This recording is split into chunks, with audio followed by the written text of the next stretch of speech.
All right, on to the next section.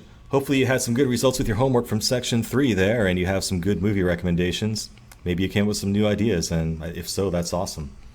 So let's talk about how to scale up what you just did. So far, everything we've been doing has been running on a single computer, on your computer locally.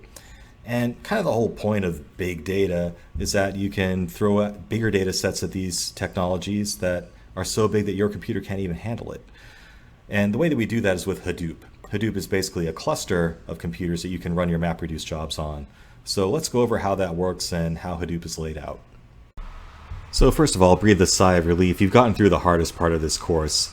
We spent a lot of time on MapReduce and the concepts there because that's the stuff that's hard to wrap your head around, and that's the real challenge of framing these problems as MapReduce problems. But Hadoop itself is sort of the substrate that MapReduce runs on that allows it to be distributed throughout multiple machines.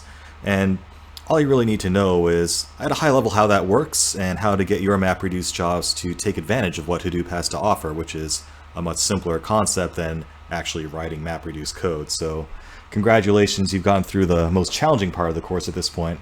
Now we just need to kind of walk through all this other stuff. So what is Hadoop? Like I said, it's a framework for running your MapReduce jobs, or really other kinds of jobs too, but it's a framework for distributed computing at a high level. And it's what manages the cluster that you might be running your MapReduce jobs on. So it allows you to spread out the processing of all of your mappers and all of your reducers among a cluster of potentially inexpensive computers instead of just on one. I mean, computers have gotten to the point where they're commodities. You can have racks and racks of them and rent time on them through cloud-based services such as Amazon. And that can be much more efficient than, buying a monolithic, gigantic computer that has to crunch all these numbers all in one system and be limited by the memory that's available on that one system and the CPU power available on that one system. So by spreading out the load of your job throughout many computers, even if they're relatively low power computers, it allows you to scale these jobs out, potentially infinitely. The more computers you add onto one of these jobs, the more you can spread out that load of the processing, and you can then manage bigger and bigger data sets, potentially, almost unlimited. I mean, bear in mind, Google has to process the entire internet whenever it does a crawl and update its search indexes for Google, and it uses techniques like MapReduce and Hadoop in order to spread out the load of that computation. The other thing that it gives you is redundancy. So if you throw even more computers at the problem, what you can do is actually duplicate the same mappers and reducers and the same sets of data among multiple machines. So imagine you have one of the problems in running a large cluster is that you increase the likelihood of one of the computers in that cluster of going down at any given point. Maybe they crashed, maybe someone pulled the plug because they kicked it, maybe it had a hardware failure, you just never know. But with Hadoop, it can actually duplicate where it stores data so that if one machine goes down, there's a backup available that it can automatically go to. So not only does it increase the scalability of your processing, it can also offer redundancy and make it more fault tolerant to hardware failures. So remember this diagram that we talked about a while ago? It was sort of how we introduced the concept of thinking about how your mappers and reducers might not be running on the same computer, which again is very important. You can't write code that assumes that you're running on a specific machine, a specific operating system, a specific file system. You can't assume that everything that you need is going to be present unless you explicitly make sure your MapReduce job is configured such that the resources it needs are distributed along with the code. But let's take a closer look at this again, because managing all these different boxes is really what Hadoop does.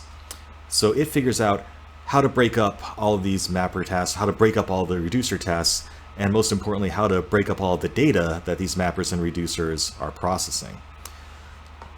So, for example, we have a large data set potentially. It can split up that data among 3 different machines that are running mappers independently on different partitions of that data.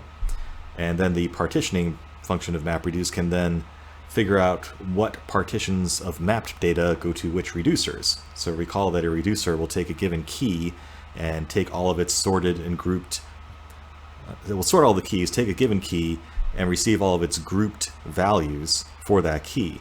So that means different keys can be processed by different reducers once all of that grouping is done. And again, it's just a matter of making sure that all of the data that is required for that reducer is in the right place on that reducer's computers. So the real challenge of Hadoop is how to distribute that data and make sure that it's always available where it needs to be, but not have it all centralized on one file system that's going to be a bottleneck for all of these different mappers and reducers. And that's really the core of Hadoop, and we'll talk about that next. Hopefully you have an idea of how Hadoop partitions MapReduce jobs amongst multiple computers and what the implications of that are. You need to make sure, remember, you can't assume that your code is going to be running on one computer. Your mappers and your reducers are all going to be running on different nodes potentially, and you can't assume that a specific file is going to be there. You can't assume a specific package is going to be there. And also, remember that you might not even be running on the same operating system. That's important because, for example, on Windows, files are not case sensitive, but on Linux they are, so you need to pay attention to things like the capitalization of your file names even. Anyway, hopefully you understand now how Hadoop is a powerful tool for analyzing large amounts of data and scaling that across larger clusters. So let's talk in more detail about how that works next.